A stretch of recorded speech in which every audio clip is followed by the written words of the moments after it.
All right, guys, welcome back to another episode of the HourGlass Podcast. You're joining Tim and Kareen, and today we're going to do like a bit of a mixed bag. We're going to do a bit of show wrap up, bit of catch up, bit of prep update, and we're going to talk about also some other interesting stuff like binge eating and like how to handle the nutrition psychology and things like this at the end. But we're just going to do a bit of a catch up first. So, kicking things off, Kareen, how have you been?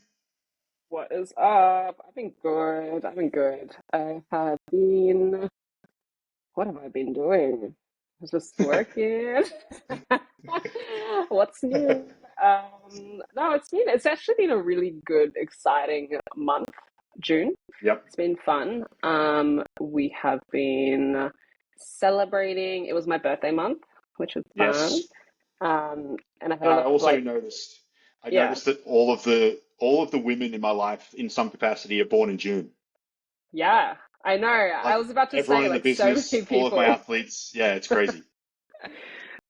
So many Gemini babies, Yeah. but it's been a good month in that capacity. I've been seeing a lot of like fam and friends, and all my clients have been really good. I've onboarded a lot more people this month as well, Mhm. and yeah, just living life, making it fun. How about you? Yeah, pretty much the same. No birthday for me, but definitely had a lot of birthdays to celebrate. I've sent a lot of happy birthdays this month, and yeah, just I guess like what you were saying before about June being exciting. It's other than the birthdays, it's generally a pretty quiet month, but it has been pretty active for me as well. Like lots of new signups.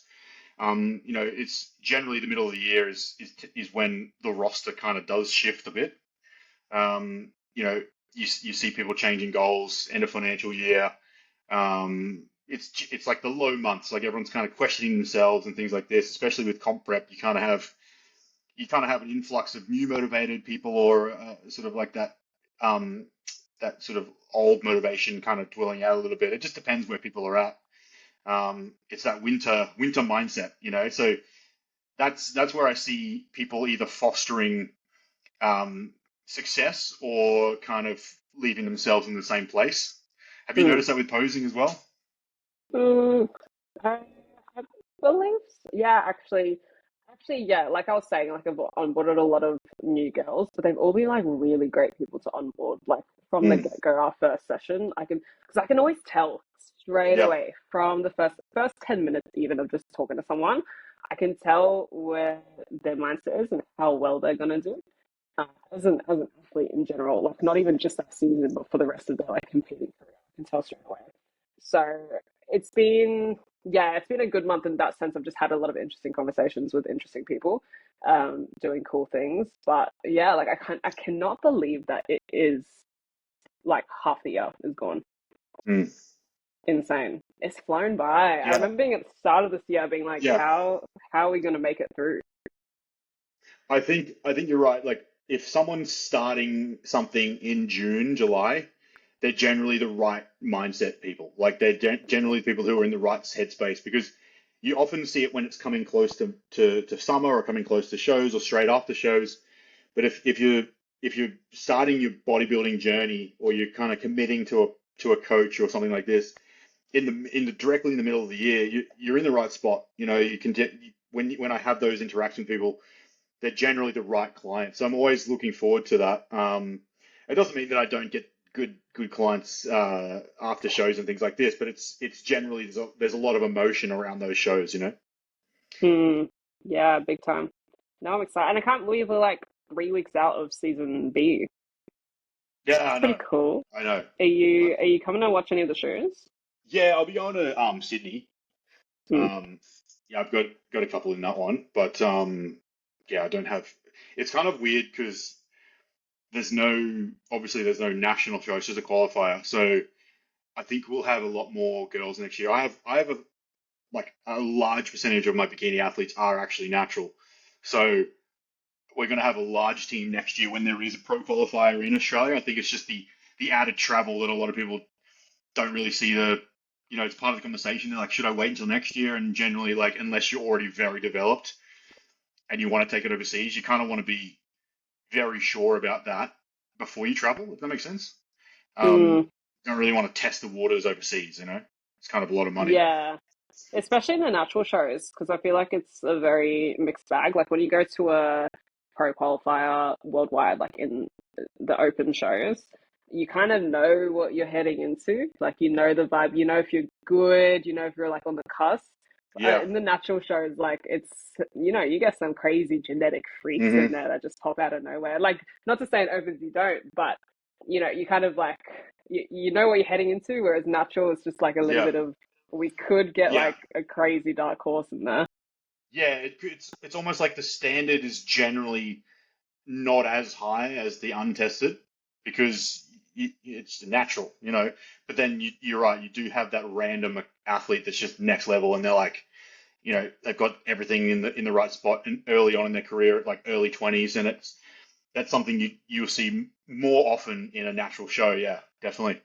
Mm. Um, but yeah, I'm looking forward to it because what it does is it just opens up the avenues. Like I've had a lot of conversations, a lot of consults with girls who are doing ICN and they want to come across, you know, no offense to the ICN, but it is hard to coach and it is hard to be an athlete in that federation because the judging is very different between states and even internationally, and the criteria isn't as clear. So I think that's something that the NPC has done really well. Like it's relatively consistent. Um, it's consistent enough to have very clear feedback so that you know what to do as an athlete, and that makes coaching really easy.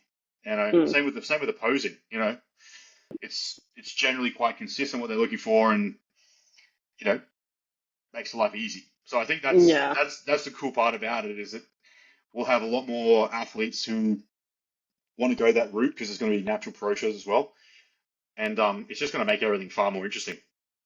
Yeah, that More competitions in Australia as well. Everything's going to be better. that's a conversation I've had with a lot of girls recently where they're telling me like they're setting up for the season B, like the natural shows, whether that's like this year or next year.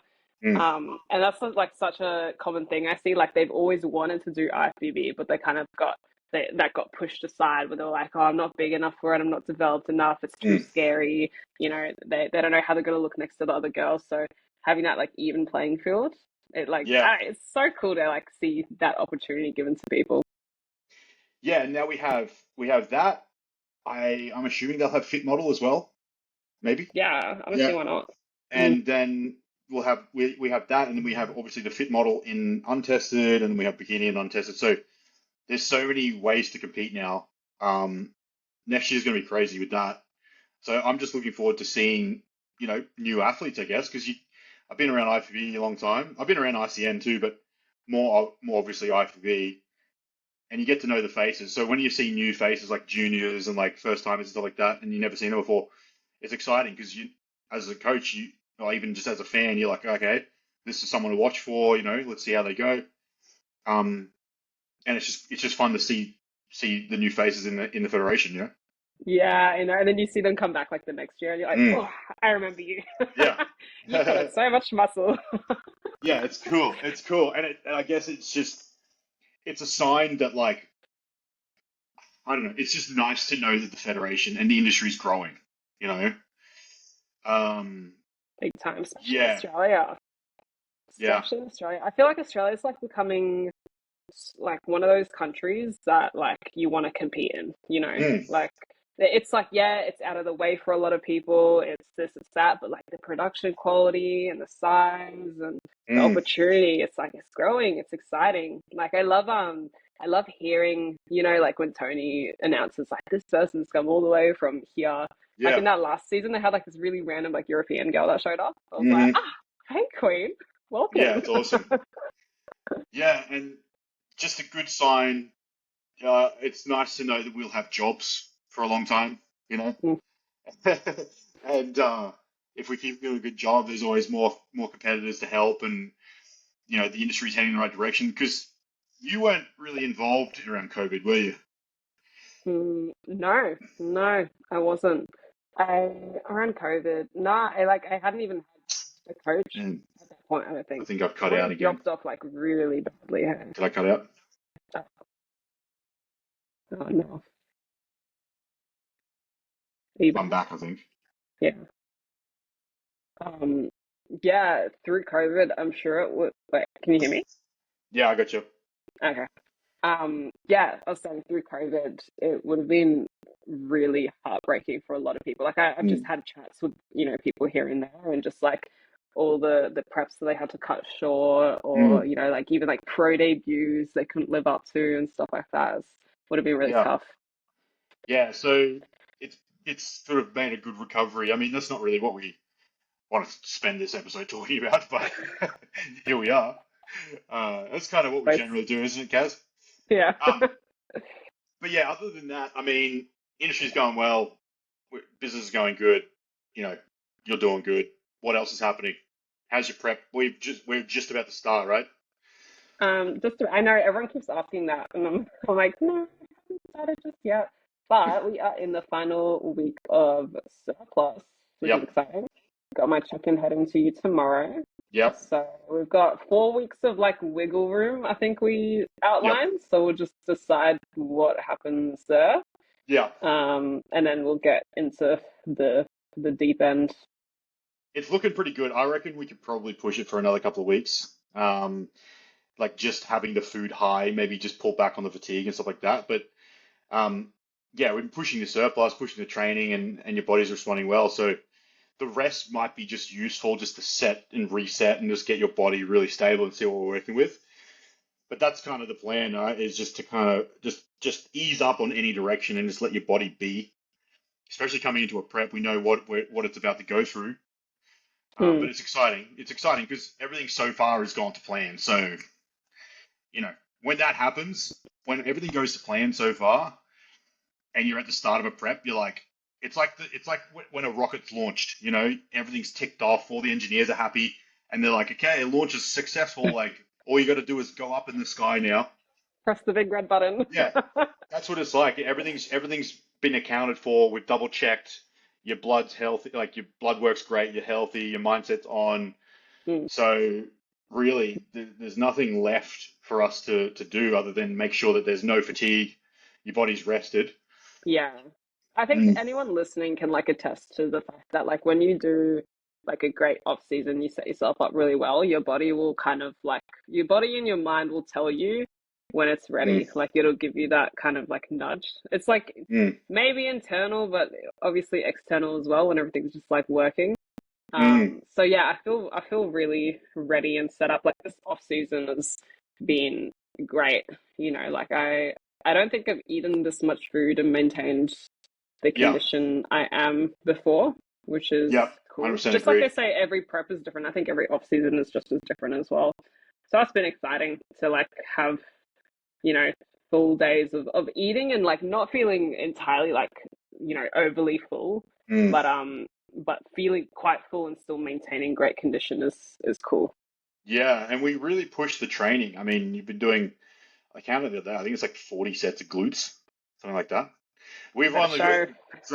gradually worked to that, and obviously only there for a few weeks, but that's a lot of volume to accumulate, and then it makes sense why the food's going straight to there. You're not feeling full because you're at the point where your body's utilizing that energy, and it's not storage, it's not surplus. So that's why I always find it funny when I say someone they're in a surplus phase, but realistically, what we're trying to do is get you to a maintenance. Like we're trying to get you into a maintenance because surplus is wrong. We really want to be using what we're eating, you know. Mm, So yeah. if you're using what you're eating, it's not really surplus. Um, it's actually just what you need. So it's good to know that that's how you feel, you know. But that's cool. I mean, it's exciting. And then so we're about 20 weeks out. We might do actually I haven't spoken to you about that this yet. We might do like a bit of a little prep update each episode. Yeah, for Yeah. sure. 100%. Yeah. Because then Have a little overview. People mm, can listen, play at home. yeah, because I think it's useful, and I think you know, um, if you're thinking about competing or if you're just interested in general, it's good to know that it's not just genetics. You know what I mean? There's a lot of work that goes in, and there's especially on Kareen's side, you know, um, there's a lot of work that goes into the mindset and being in a position where you're coachable and all that sort of stuff. So it would be useful information. And then also something we haven't spoken about is the quote unquote lifestyle quote coaching that you're now doing now. Yeah. Had a couple signups there. How's that going? Yeah. Let's chat. It's been, oh my God, it's been so good. You know what? I never thought I'd enjoy it this much. I always thought like, oh, like that, it sounds really cool, like, yeah, help people out and stuff like that. Mm, But it is so like next level fulfilling, and it's mm. really like, I see it now, like a little glimpse of what you go through, just like putting the pieces together and like, problem solving and learning about someone like to such a point where you're like, okay, like I kind of need the whole overview of your life right now, Yep. and then we just like delve into it and pick it apart, and it's not just like food and training, it's so much more than that, which is cool.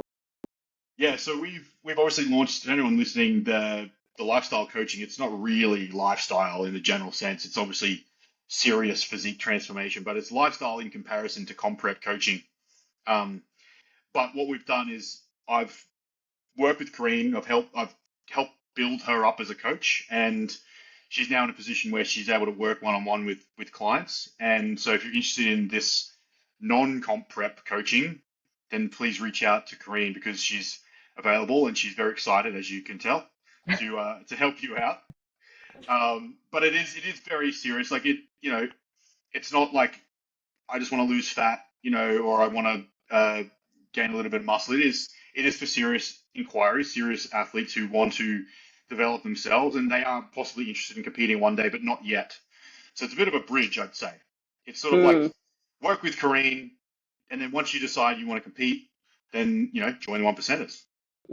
like I was literally I was talking to my sister about this the other day actually, and I was telling her like how much I felt like this struggle back before I learned everything that I know Mm. now and learn about food and training and all the maths that kind of goes behind it. Like how just I couldn't understand the way that people were like eating and training, and like people would do like what I eat in a day, and I was like, they're lying. Like there's no way you can eat that much in a day and look the way you do. Like I was like, they must be lying. Like they must Mm. have just accumulated all this food, and they're saying they're like shredding or maintaining, and they look the way they do it. I'm like, there's literally no way. Like I was trying to survive off like a coffee and a pastry a day, and like I was like that'll do me. Yeah. That'll do me for the day. So yeah, I was explaining to her just like how exciting it is to be able to be that bridge for some people and kind of like Mm. look at where they are in relevance to like where I was. And I was Yeah. like we can just close that, like just do that, Yeah, because there is a very big difference between your typical, like, you know, I guess I don't want to put anyone in a box because it isn't, that's not what we're here. We're here to help, but there is a specific goal that is, you know, you need a very basic approach. And that's kind of like your typical lifestyle coaching where it's just like, we're going to take what you're doing and we're going to make it very simple for you to get results. And you don't really want to do it too crazy. You just want to fit it in. You might have business and family and all this stuff. We're kind of like one step above that. It's kind of like, okay, you've already know that you got to do this and that, and you kind of understand like the general idea. But now you want to take it up a notch, and you want to ensure that you've built the knowledge and you've understanding your hormones and you're training correctly. And those little extra bits can take those results to another level. Like it's not, it's almost like for a little bit extra work and a little bit extra time and commitment, you get a lot more results when you start doing it correctly. So you could take like someone who's, you know, just following a macro split and going to the gym 5 days a week and doing some cardio, to, yeah, maybe they still follow macros, but there's specific guidelines behind that. There's some supplements involved. You're hitting micronutrient targets. You're balancing your hormones and training correctly with the right setup of exercise and biomechanics, and then you have a timeline and a set of goals and things like this, and suddenly just making it a little bit more serious, you can really exponentially increase those results. And so that's what this is what the whole point of the hourglass framework is, right? It's taking the same concepts that we use for athletes and simplifying it into something that regular women can do. Um, and exactly what you just said, Kareem, where you've had that experience of going from pastry and coffee to elite athlete in your the way you conduct yourself on a daily basis. There's obviously one extreme to the next, but there's a really important process in the middle there that not a lot of people see. Um, and so I think the most important thing about that is that it's not just being lucky who your parents are. It's like there is a really, really important set of, I guess, instructions, guidelines, whatever you want to call it, the framework that allows you to go from that coffee and pastry to eating so much food and gaining muscle and not fat. So that's what Kareen's here for. So anyone listening that wants that extra guidance, they want to take it to the next level, but they're not ready to compete, not ready to commit to the full comp prep coaching setup, and just want that same approach. They want to learn themselves and they want to have someone guide them and mentor them. Kareen's your woman. Kareen's your I'm girl. your girl. We'll have fun. Yeah. We'll smash it. So that's been another thing. We've obviously launched that. There's a couple of different components. We're working on a couple of different things with that too, trialing different things, just to seeing how people respond. So it's a work in progress, but the coaching side is definitely here to stay. And yeah, we're looking for committed women to make a change.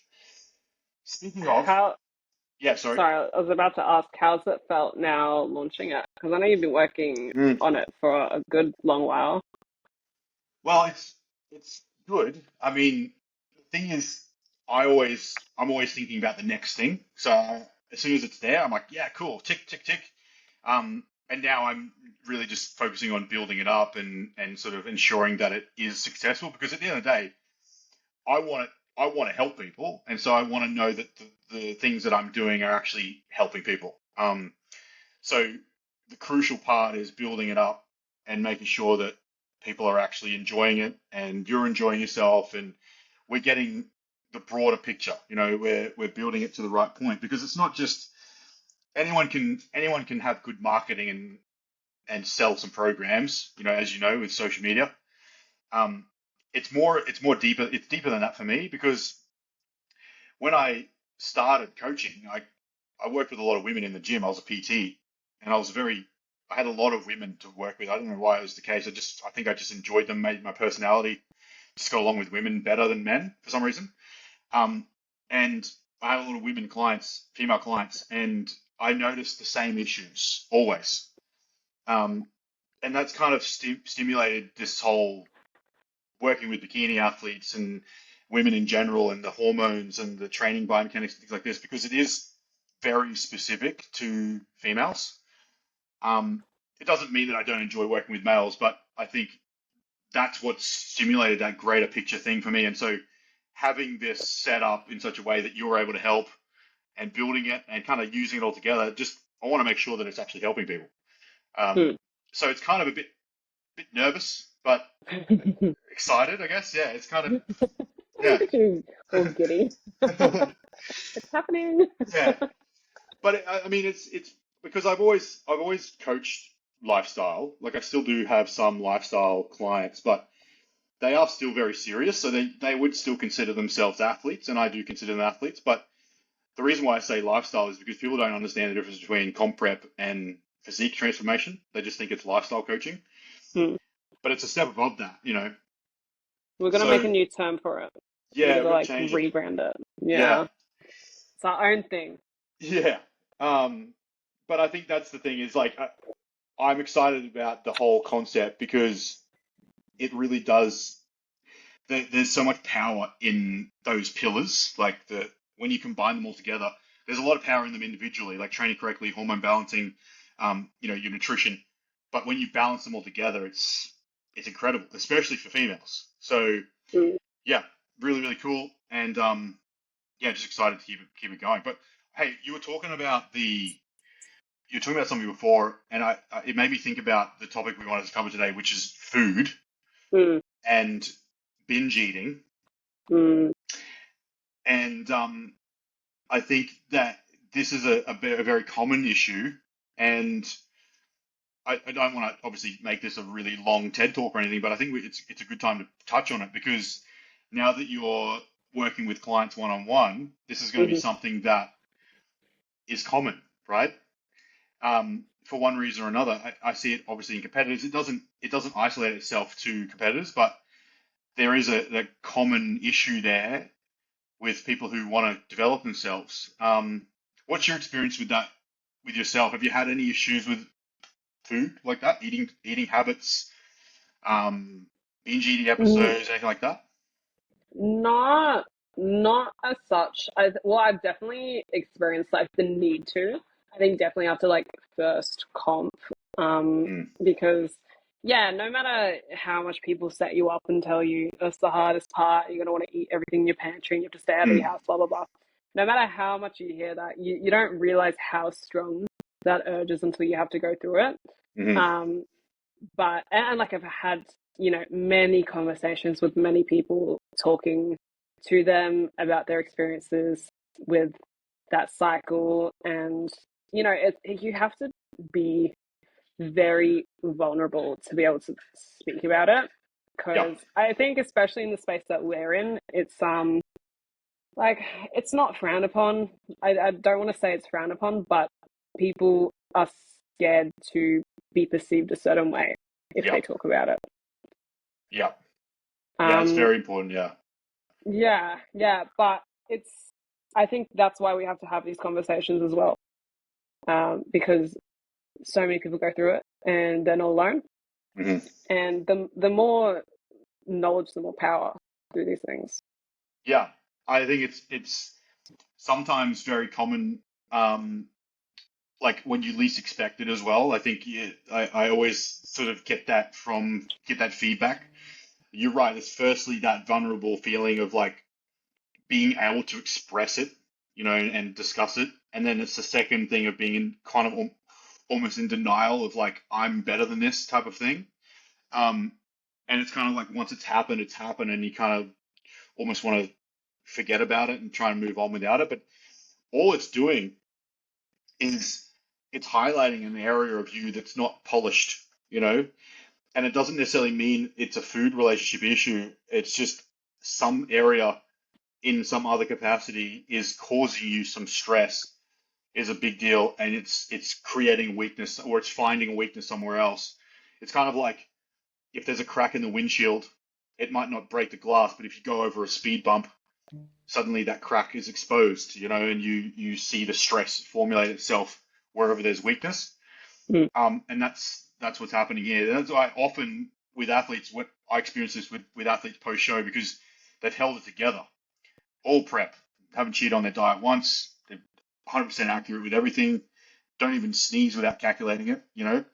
And then post show, when you've got this sort of mountain of stress from you're trying to transition back into some sort of normal routine, you're dealing with hormone balancing, you're reducing the fatigue. And it's often when you reduce the fatigue that your body starts to kind of like find that weakness, because you're reducing the stress, you're reducing the fatigue, and so you're no longer in fight or flight. You're kind of healing in a sense, and that's when you're most vulnerable to those things because you actually have the energy and the capacity to process, and so it's the processing power that exposes those areas. So I always find it either in athletes in prep when we're managing fatigue, like maybe we're doing heaps of cardio and I take cardio away or I give them more food. That's sort of where things happen. Or it's either post show, when we've added more food and reduced the cardio. It's the same sort of concept, mm, especially with hormone balancing. And that's the thing with females, you've got a very, very powerful fluctuation of hormones throughout the month. So that's what, a big part of your job will be, or is, sorry, to help women understand those fluctuations and not be so judgmental of themselves, be more curious as to why it's happening. mm. Um, So yes, exactly what you're saying. Starting those conversations and giving knowledge, because the more you know, the more you feel it's okay. It doesn't make it okay because you don't want to be doing it, but it definitely allows you to process and learn from it rather than being overly critical, because that doesn't get you anywhere. And it's also where that bad relationship with food does start, because you don't want to walk through the chocolate aisle in the shops and feel guilty for not even you're not even buying anything, but you feel guilty for walking down that aisle. You know? Mm, mm. What now that we're getting into it, what Mm. like tools do you think you could leave the people listening with in regards to approaching like maybe a binge eating event, Yeah. or yeah, coming out of a show or something they've noticed, like they might like binge if they have like their free meal, Hmm. things like Yeah, generally, I mean, there's some basic strategies like being just aware of your circumstances. Ver- Being like self mastery never goes astray. I mean, learning yourself and knowing what triggers you, and I think that only comes from making that mistake before, though. So generally, you don't see this sort of behavior when someone really knows themselves because they're already putting things in place. So I think the first step is just acknowledging that it's happened and being like, okay, this is a potential thing. Or if it has happened in the past, there hasn't been enough energy going towards understanding it. So that's the first thing. But then also knowing, like, if you've got food in the house, you're likely to eat it, then don't have food in the house. You know what I mean? These sort of things, or that. make it just more difficult for you to do it because time and patience and energy towards dealing with it goes a long way, especially when you're feeling like that. If you're like stuck in this thing where you're like, I eating is the only solution here. Just a couple of deep breaths, 10-minute walk outside, doing some, organizing or your schedule or doing some meal prep even can help you. Mm. Or I think it depends what circumstance you're in. Are you if it is it have you picked it up before it's happened or is it afterwards that you picked it up? Because if it's afterwards, you obviously can't take the food out of your house because it's already happened. Um, Mm. but you can look at why, it's never just it's not a normal human function to just eat until you feel sick or just overeat. That's not a normal thing. So there's got to be something that's happening to you in your environment, that's very different. It might be you're working more. Hang on, I think my internet's stuck. Is my internet stuck? No, yep. Okay. You might be like a lot more stressed than normal. You might be working longer hours. You might be dealing with some emotional stuff in your relationship. You might be dealing with some personal issues. Like there's always something that, and this is often why it's happening post show because maybe the results didn't go the way you wanted them to, or you didn't. Maybe you didn't give up your prep 100%. You got a bit of guilt there. There's always something. It's not like you just suddenly start eating as much as you possibly can. You know what I mean? There's always a reason. So unpacking the reason and really just going inside yourself and understanding the behavior goes a long way because there's always validation there if you look for it. Um, and I think that's the difficult part is that some people are better at doing that than others. Like some people are far better at understanding and being kind to themselves than others. And it's the people that are overly critical and judgmental that end up in a cycle because Mm. if you don't communicate it and you don't get to the bottom of the issue, you judge yourself and you go, okay, I'm going to be perfect now, and then you end up back in the same spot. And the more that happens, the more it's going to happen. It's like momentum. Mm. So critical to get on top of it ASAP, communicate it. And if you already communicated it, you've done the hardest part because you've made it a reality and it's something you can't hide from anymore. That's what a lot of people do is they hide from it and they don't deal with it. But if it's not a show situation and there's actually some like trauma there or like there's some emotional things that like relationship issues are often the reason, or it could be work stress. Like a lot of people have really stressful jobs and they deal with it with food. And this can obviously get in the way of your physique goals because you don't want to be eating excess calories all the time. Um, so it's understanding what the triggers are and understanding what the patterns are, and if you can do something about it, then you do.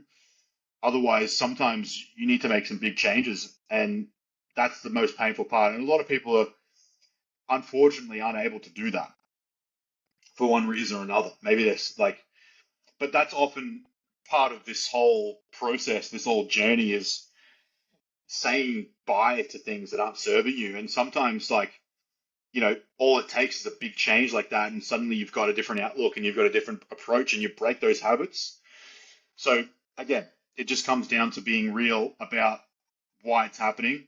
And if you can't figure it out, then you've got to speak to someone. And that's, you know, as a coach or a mentor or whatever you want to call it, it's not our job to deal with the psychology as deep, but there's always ways that we can help structure the approach. Like if someone's really struggling with a diet, you're going to give them like solutions to that. You're not going to say you must eat broccoli and chicken. You know, there's always ways that you can deal and make things more interesting so that the enjoyment is there. Because at the end of the day, what is food? It's dopamine. You know, it's not. It's giving you a good feeling.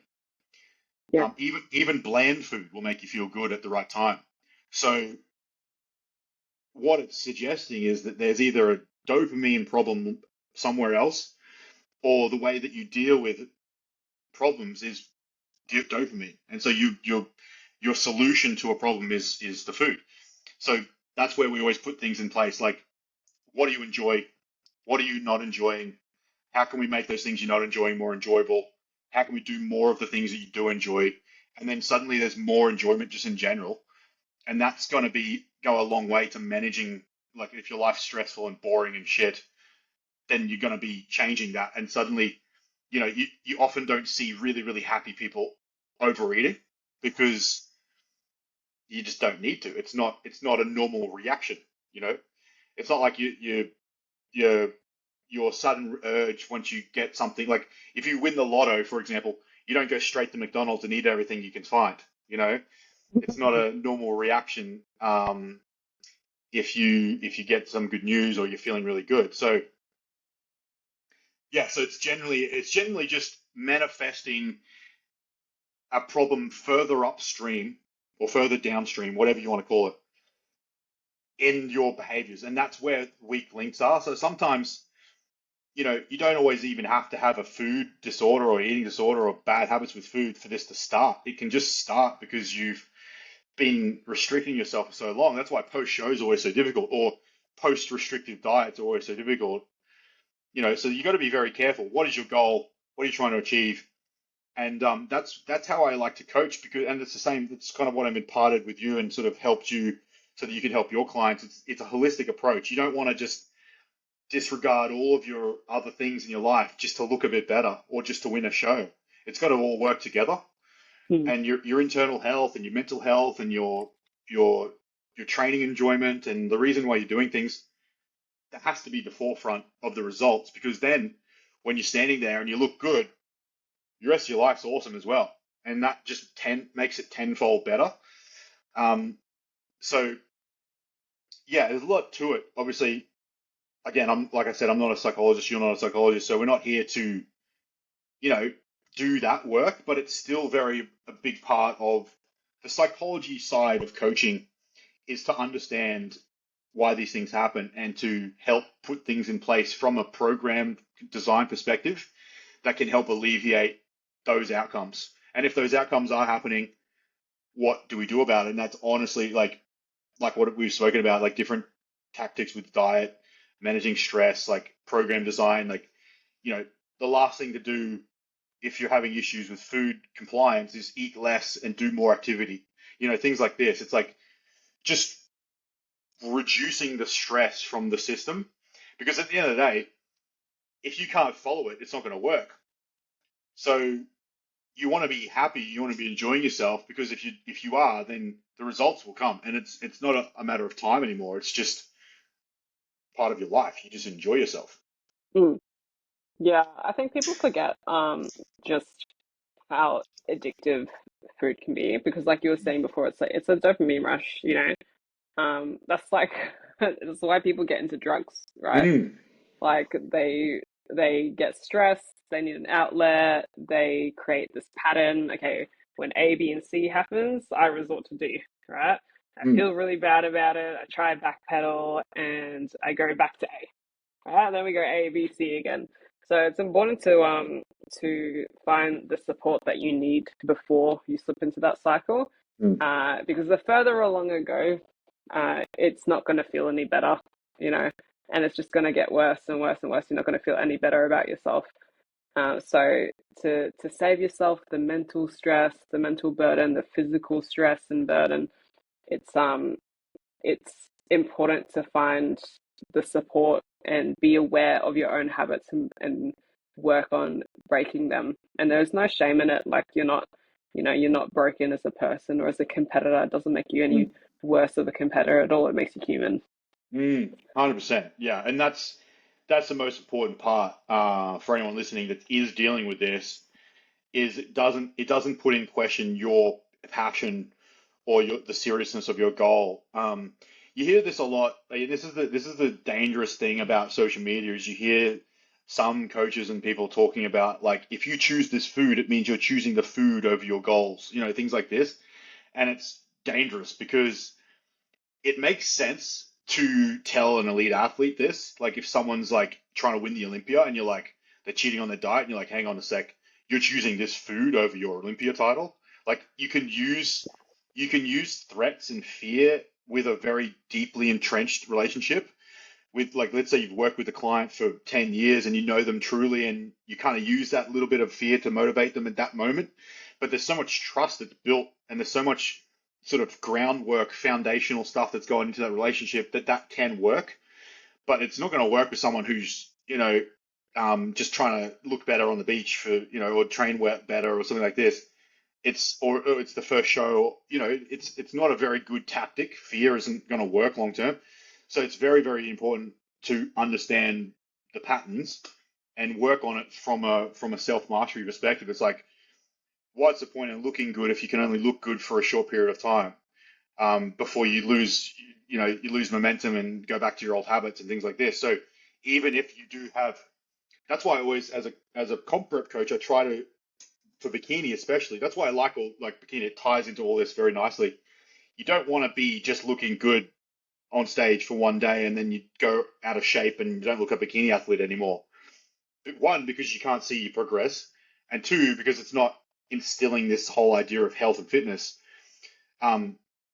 So that's why it's very important if you're doing something and you're competing that it's manageable. You can kind of to a certain degree maintain that look within reason.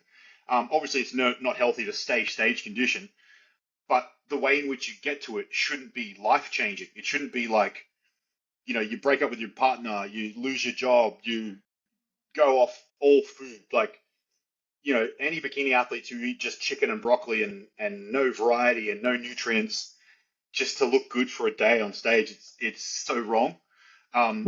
Not to mention the internal health issues and hormone balancing, all this stuff.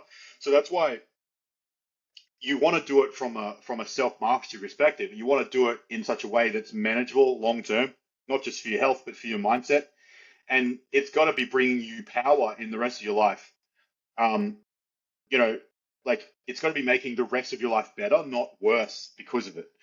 And that's why some of the best comments I've gotten from athletes is like they sort of mentioned that because of the process that they're in to look like a bikini athlete, it makes them a better person and they like who they are because of it. Rather than the other way around where they feel like they can't wait for it to finish and they prefer who they are without it. You know what I mean? That doesn't make sense.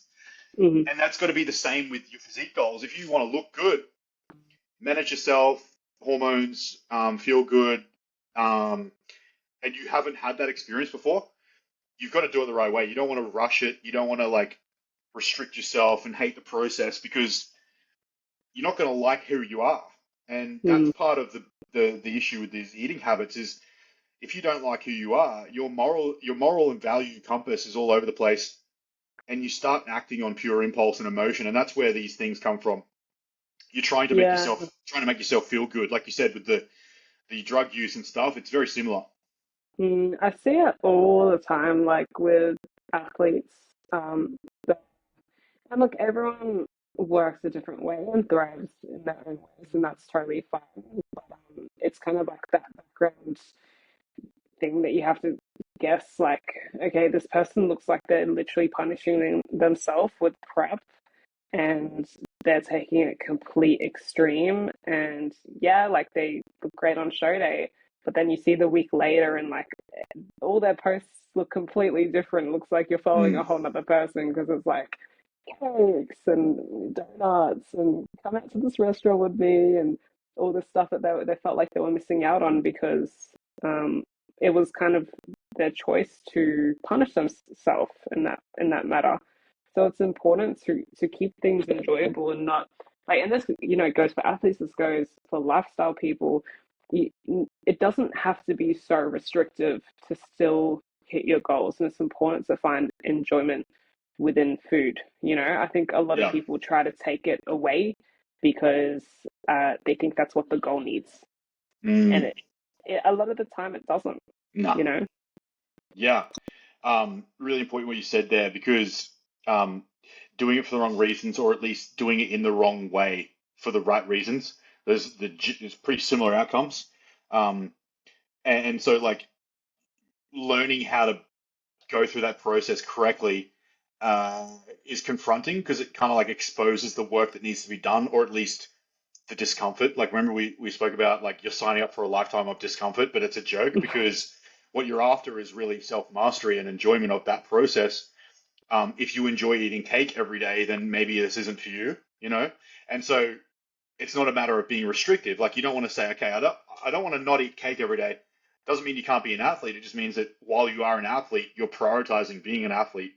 But learning how to be an athlete is, or a physique client, whatever it is, has got different rules on it. It's not restrictive if you want to be like that. It's like saying, um, okay, I want to be a good singer. What does that require of me?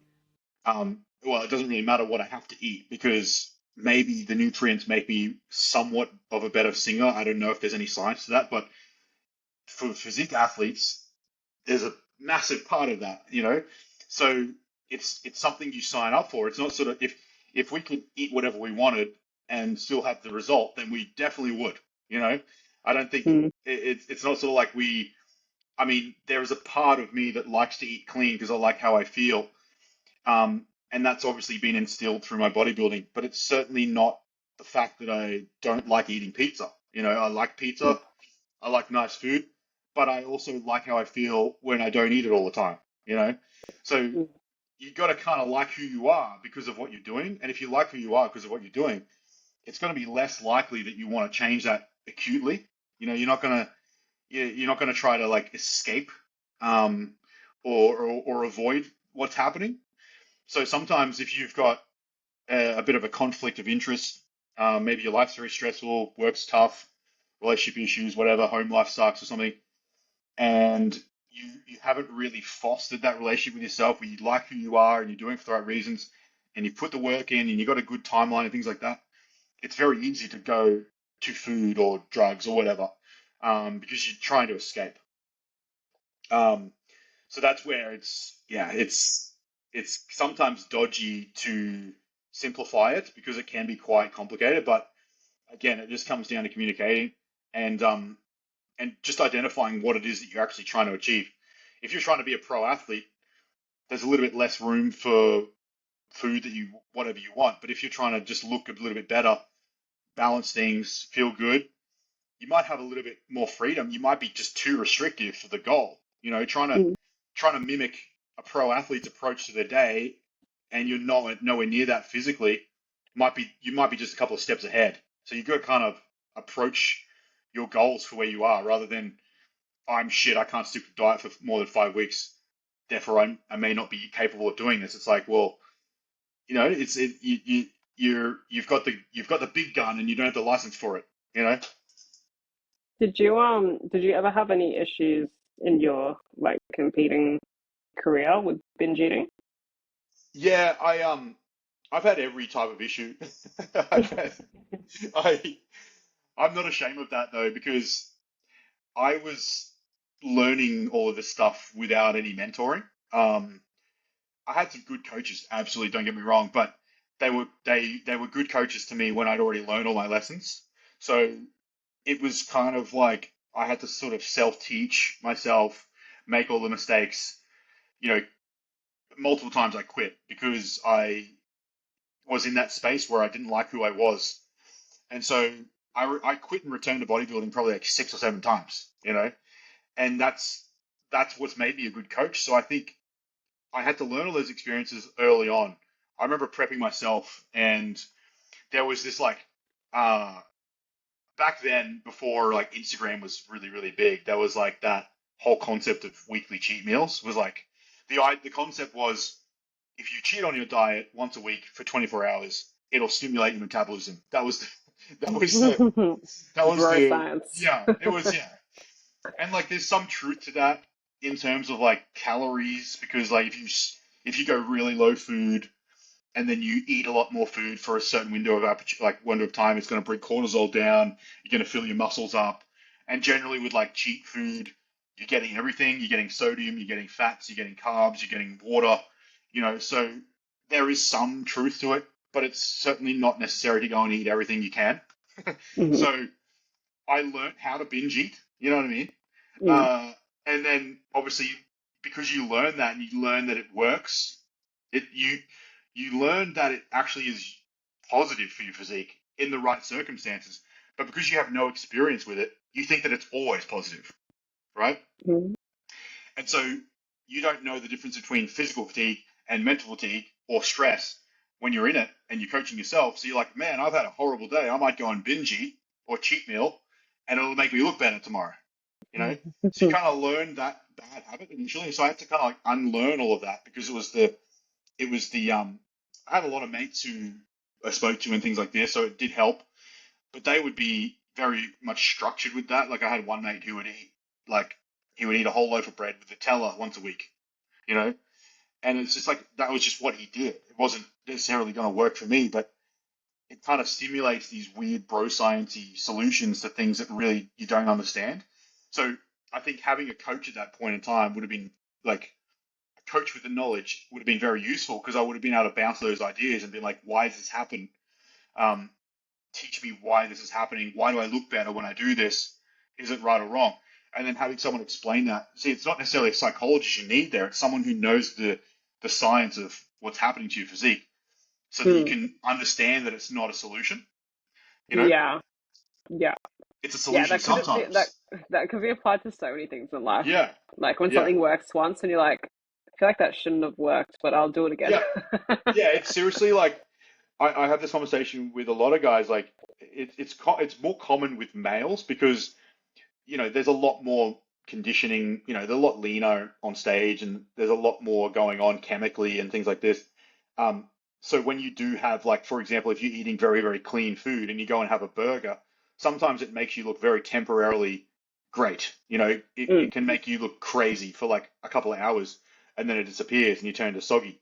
Um, but there's always that thing of like you look 95% good on stage, and then you go and have like a big cheat meal after the show, and then the next day you look fantastic, and you're like, man, if I could look like this on stage. But it's like, do you actually look better, or do you just feel good because you had some good food, and you just don't judge yourself as negatively, and you feel like you look better, but you actually don't. So it's hard to be objective, um, and critical when there's an emotional change as well, you know. Mm. So it is complicated, and that's why it's very important to work out what's best for you. Like I do have some clients that do have, um, some not so clean foods to help with that filling out process, but it's certainly not something that we started doing. It's by a process of elimination we've found that works. But there's no emotional attachment to doing that at any other time. It's only useful for one thing. So that's where a coach with a good understanding, and like in your case, you're going to have ladies who, maybe they do a photo shoot prep, or they want to look good for a certain event or something like that, and you're going to have different tactics to do that. But it's still very important to understand what's happening, you know. Mm. And sometimes too, like I can have a client who binge eats and they're really embarrassed, and then I'm like, man, you look fantastic. What did you eat? Like, let's do that again, because it Like I actually don't did. want to tell you. Yeah, but it actually did positively influence their physique. And so, what's dangerous is the mindset and the emotional impact it has on you. Often the physical effects of are still there, but they're less impactful than the emotional, psychological sides. Um, what it's teaching you, what it's telling you about yourself, the judgmental, like the validation side, and then the sort of lessons and things like that, the trauma, whatever that causes. it's just a bit of food, just a bit of calories, some fluid, like inflammatory stuff, whatever, it'll go away. But what's it done to your mindset? That's the most important part that we want to obviously get on top of. Mm, I like that. That's a really important conversation. Mm. I feel like Yeah. that we covered a lot there. Yeah, I mean, you can apply it to anywhere. And obviously, like, again, we're not food therapy, like, we're not food psychologists, food therapists. Like, if you are seriously having issues, like, you know, making yourself sick, bulimia type stuff, there is some deeper things going on, and sometimes it's not within our scope. And with those sort of people, I will obviously refer them on because that is out of my depth. But when it's just general uh, miscommunication or whatever, it's just a matter of having a good conversation. And that's why it's really important to trust your coach, because you've got to be able to talk to them about what's going on, right?